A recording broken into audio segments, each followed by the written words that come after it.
Hey fellow Vault Dwellers, it's Angry Turtle and it's time! A full patch notes and the Gleaming devs release, the raid update, the maintenance is ongoing and patch notes have been dropped. Delve into the Gleaming devs to earn new 4-star legendary rewards or welcome a fuzzy new friend into your camp. With the new camp pets feature, the Gleaming devs update provides a lot for everyone. Today's update represents the largest change to Fallout 76 endgame experience yet. Gather your friends and enter the Gleaming devs for a whole new challenge and to earn the long-awaited 4-star legendary weapons, armor and mods. Or head to your camp and welcome a fuzzy friend into your space with the new Camp Pets feature. There's also a host of perk card and combat related balance changes to get into, so let's get started. Note, the Gleaming devs update is so large that we've had to move additional information into a whole new article. Keep up on the list of improvements and bug fixes here. I will check that too. I will try to just provide important information and skip the least important ones. So hopefully I can make those patch notes videos some kind of reasonable in length, if possible. So what's being added? The Gleaming devs raid. That's the main edition and we'll be doing that. We'll be jumping on Twitch to kickstart it and then later on YouTube, reviewing all the season rewards. That's the plan.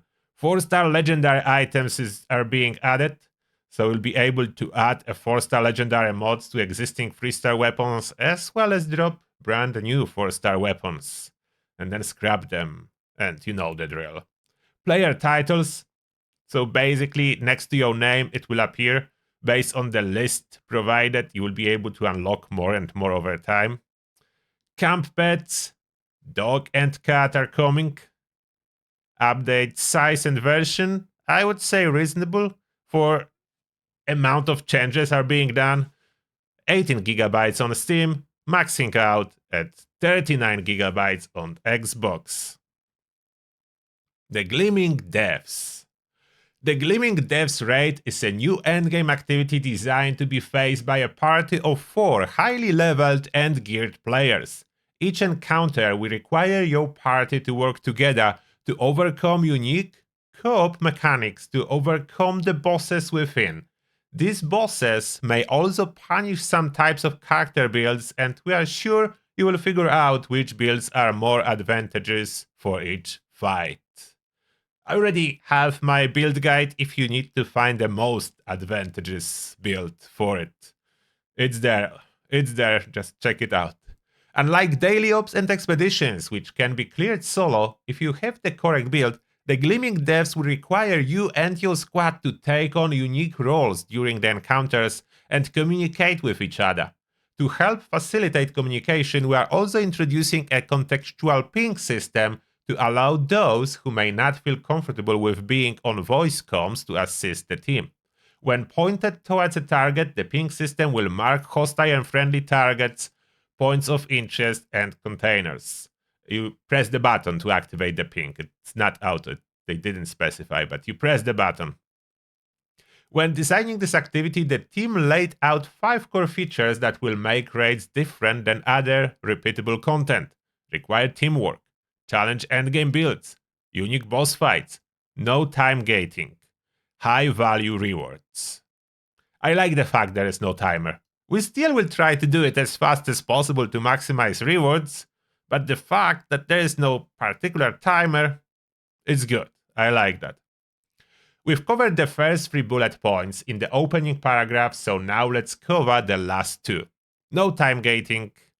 Raids can be completed back to back without having to wait for a reset timer. If you complete the raid, you get rewards. This is important because completing raid encounters will be your primary source of 4-star legendary mods and items, as well as other raid-related rewards, such as the new player titles. A reminder before you go, the Gleaming devs is intended to be challenging. A part of that challenge will be staying alive because your team will not be able to revive you until the encounter is finished. In success, we hope.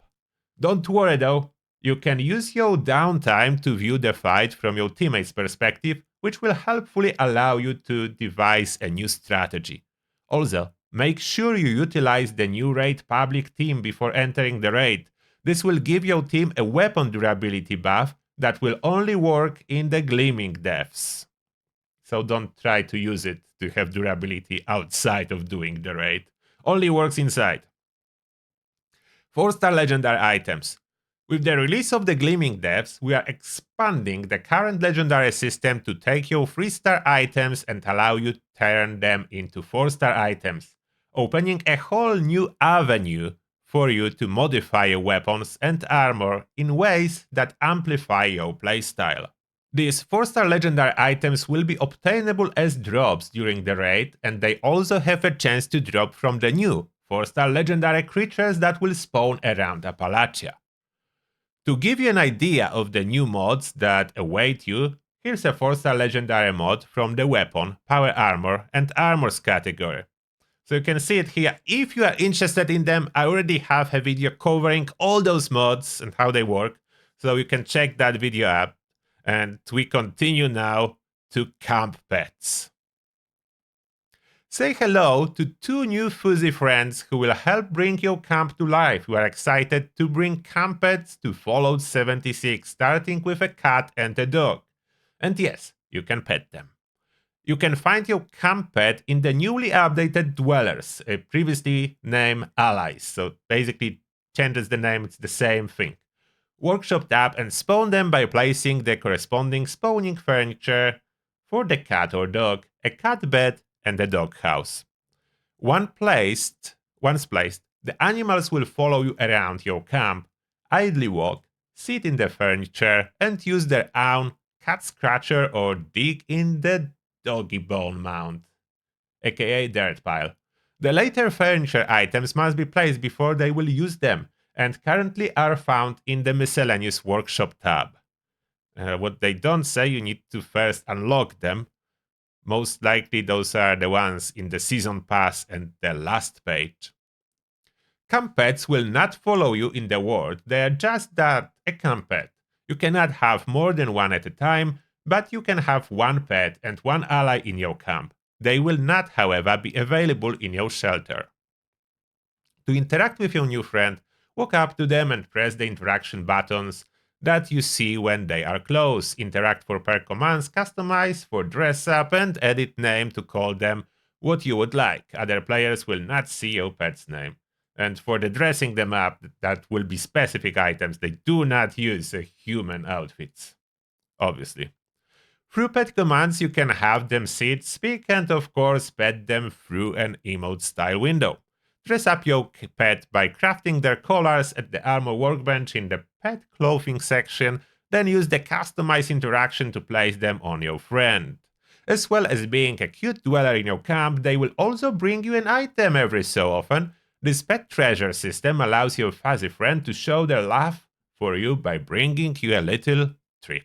And those treats are legendary items or legendary modules, so very good treats from them. Hope you enjoy the camp pet features as much as we did creating it. Keep an eye out for more pets in the future. Player titles, basically just extension to your name. So let's carry on. The Scientific Forge, that's season 19 that's coming. We already review entire season in other video, and there is a link as well. It's article on follow.com. So feel free to check it out. Mutated Public Events update. More is being added. Campfire Tales, Free Range, Project Paradise, Beast of Burden, and Safe and Sound will be on the rotation for Mutated Public Events. Per cards balancing update, and there is a lot, not even everything mentioned. That was a separate article talking about that. I have dedicated video with more details. It will take 20 minutes to explain every single perk and how those actually work. So those are in here. But as I already covered that, So we're going to the next point. Those patch notes, as you can see, are very long. This time they specify about the cooldown I was talking about in the video for Serendipity. So yeah, the cooldown is a bad part. So it's only occasional evasion effect, not all the time. Adjustment to explosion VFX. We've reduced the radius in which screen flash effects appear for a multitude of explosions throughout the game. This is purely a visual change and does not impact the radius in which damage is dealt. I was really trying to observe that, and I cannot really tell what they did when I was testing that in public test server. So when the game will be live, please let me know if you can see a change to explosions. Player weapons affected by this visual change, and PC weapons and effects affected, basically almost everything. Then we go into combat balance. The notes you see below are a continuation of the combat rebalancing work that we began during the Skyline Valley patch. This is an ongoing process. We'll continue to do combat rebalancing work into next year. So it's not over. The cooldown of evade effects now scales based on how much damage was avoided. And it's not explained what does it even mean compared to cooldowns just related previously. What does it mean? I still don't know up to this point. The durability of armor has been increased, which is good. Slightly increased the chance to learn to craft weapon mods via scrapping, and I don't know if those are just regular mods, or does that include as well legendary mods? I don't know. Slightly increase the amount of steel and ballistic fiber that weapon-using enemies can drop. Balance adjustments for communists and liberators. Added additional information about damage types and damage over time effects to the help menu. Reduce the damage of auto axe, about 30%. Adjusted the damage of the Volt 63 Zweihander, and this is just equalizing ballistic and energy. Overall, it's a slight nerf, probably, unfortunately. Should be buffed, not nerfed, if we cannot customize its legendary effects, but hey, it is how it is. Not good. Armor. Brotherhood Recon and Secret Service are now classified as heavy armor, as that matters for the cooldown of evade effects. Civil Engineer, Arctic Marine, Marine Armor, and Trappa Armors are now classified as medium. Covered Scout, Solar, Torn, Urban Scout, Older Scout, and Wood, light armor. Bowsmith Armor is a heavy armor. No one is using it, so I don't think anyone will be affected by this one. Weapons. We have made changes to damage and AP cost for many weapons, which primarily focuses on improving cases where weapons don't perform well enough to meet players' expectations. Damage buffs. These values represent the weapon at its maximum level, 45 or 50. And there is a whole list if you want to read it. I will just scroll over it, as those includes basically all regular single shot and single hit melee weapons. I covered that in separate video as well about the biggest buffs when I was covering what actually was buffed the most. Hellstorm Missile Launcher, the entire rework projectile damage, overall buff supposed to do more damage. AP cost reductions, those are important. There is a lot of weapons, a lot of heavy guns. As you can see, in case of heavy guns, we are looking at 50 to 70% reduction in AP cost. 50% reduction for 10mm SMG, so that's good too. But mostly those are heavy guns. We'll not be able to list them all, but look at the Gatling gun from 30 to 14, over 50%. The Gatling laser is going down from 30 to 8, so that's like 80% reduction almost. Gauss minigun, the same as plasma, so a lot of reduction for AP cost. This is huge. Then weapon mod adjustments, laser guns. That think that was already done in last patch, or wasn't it? Pretty sure that was already done in last patch. Reduce the dot for laser guns. If I'm mistaken, let me know, but I'm pretty sure that was already implemented. Human-ish creature and weapon balance. Creatures that previously used player weapons, Blood Eagles, Cultists, Lost, Mole Miners, Raiders, and so on, will now use NPC versions of their weapons with balance adjustment to account for this change. And that's basically buff for those enemies. When defeated, these enemies will have a chance to drop the base version of their weapon alongside some junk items. When a weapon isn't dropped, the enemy will instead drop more junk items that players can scrap to make up for the lost components you would receive from scrapping these weapons. Increases have also been made to the components earned from scrapping many junk items in the world, so now you will also have more components at your disposal. We have also increased the rate at which you learn mods from scrapping weapons by 10% to account for the lower number of weapons you will find from these NPCs. This increase will not affect your chance to learn legendary weapon mods, so that answers my question. Okay, only regular mods. All creatures previously using player weapons. Weapon damage now scales to level 100, so more damage at level 100. Thrown grenades now scale with level, for NPCs, not for you, to be clear. Health resistances and damage now scale more smoothly from level 1 to level 100. Level 100 are tankier than currently. Power armor variance resistances now scale more appropriately at different levels. Resistances differentiated between Blood Eagles, Cultists, and Raiders now rarely rely more on health as the primary driver of survivability rather than resistances. Resistances are being used to differentiate between damage types rather than as a substitute for health. This has the side benefit of showing higher damage numbers when attacking these creatures, which more closely match the weapon being used. No longer gains a variable amount of resistances based on randomized armor, so it's now based on level, not armor they wear. Creature balance, so there is more balancing, not huge changes, but a lot of creatures, slight reductions or increases, depend what they needed. Accessibility feature, that's a big one. When you enter the game for the first time, you will be presented with the accessibility menu that includes the new settings you see below. This will only appear once, and if you need to change any of these settings in the future, go to Settings, Accessibility. Speech to text. Turning speech to text on will add a new message window to the UI that will transcribe all voice communications from other players in the area.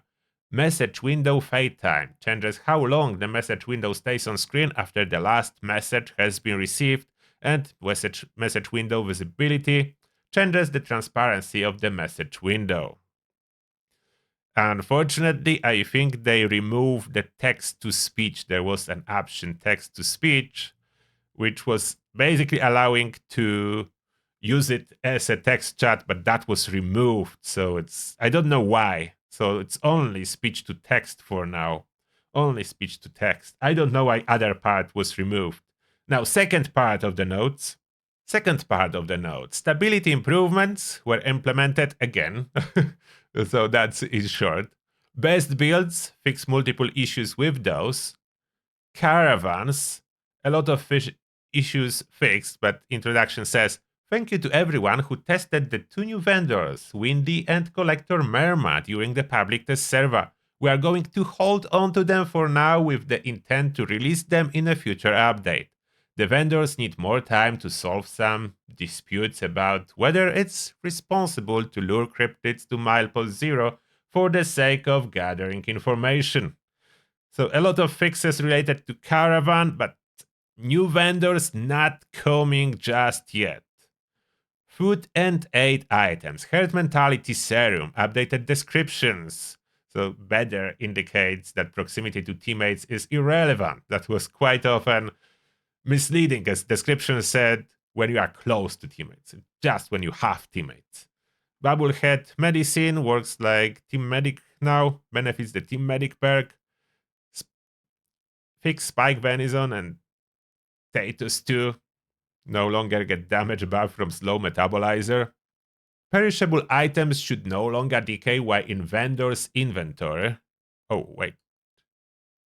does it apply? Well, probably only to NPC inventors. I don't think they would do that for our item inventors. But I need to test it. Can I store it in NPC inventory somehow? We'll need to see. Okay, next. General fixes. Best builds, caravans, buy and sell prices. NPC vendors from Charisma are no longer capped. That's important. I was talking about it in regards to test server, but yeah, up to 100 Charisma prices will scale. So you can use much higher Charisma with this patch. That should be in the main section. I don't know if it's in bug fixes and general changes on separate article. Damage dealt by damage reflection effects is now scaled by damage resistance. I don't know the scaling exactly, which is interesting. Like your reflection scales, more resistance you have, the more you can reflect, kind of thing. Updated the scrap confirm dialog box to provide more information about the item being scrapped. This is cool because now when you are scrapping something, you will be able to see if there is anything you can learn from it, which is very cool. That's a really big, good change. Super Mutant Suiciders can drop a mini nuke, but it's a small chance only. So they have mini nukes back, but a small chance. A lot of minor changes. Oh, and the Blue Devil now correctly has the head as the weak point. Right, interesting. So what? That always supposed to be a weak point? Then we go to legendary mod fixes. Legendary mods that can be received or learned are now listed when scrapping items. Fix an issue where Charisma, Intelligence, and Luck legendary mods could not be found on weapons. So now for your experience farming loadout, you will be able to add weapon with extra intelligence on 3rd star. Legendary mods in Tinkerbench are split based on stars when you grab them, separate categories. Two-shot description update, but doesn't say anything about changes how it works, so only description update. Durability is changed to plus 50 durability from plus 50%. Is it better or worse? Hard to tell. Then a bunch of mutations, but this is only fixed to descriptions, not to actual effect. They were working correctly. Now they have correct descriptions. So as you can say, it's almost always display issue. And only basically empath have some additional fixes like explosion damage not being calculated correctly with empath, as well as strength in numbers perk working opposite to what you would expect, increasing damage taken. So that was fixed. So old waiting bugs have been fixed and description updated. Oh, and that's interesting. Twisted Muscles, they fix it so it's supposed to work correctly with unarmed weapons, as it's supposed to have effect on them, so it's fixed now, and it does have. So that's good. A lot of additional information, update description changes. Fix the issue with Eagle Eyes, giving you more critical damage than it's supposed to. And again, they are mentioning Speed Demon working as empath, but I'm quite certain it was as well fixed already with the last patch, so that's not new. Then we have some perks fix and changes. And fix an issue where Life Giver could regenerate health, and this issue was only present on public test server, so that was never affecting the live game, at least based on my knowledge. So I don't know if that even supposed to appear here, as it's unrelated. They talk a little bit about bone survival changes, but they don't really specify that it was changed to take into account your level of actual health minus rats now, what I explained in separate video.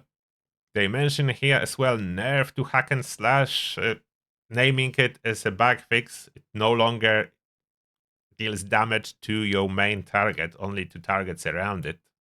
A lot of quest fixes, if anything relevant to you, then it will be good.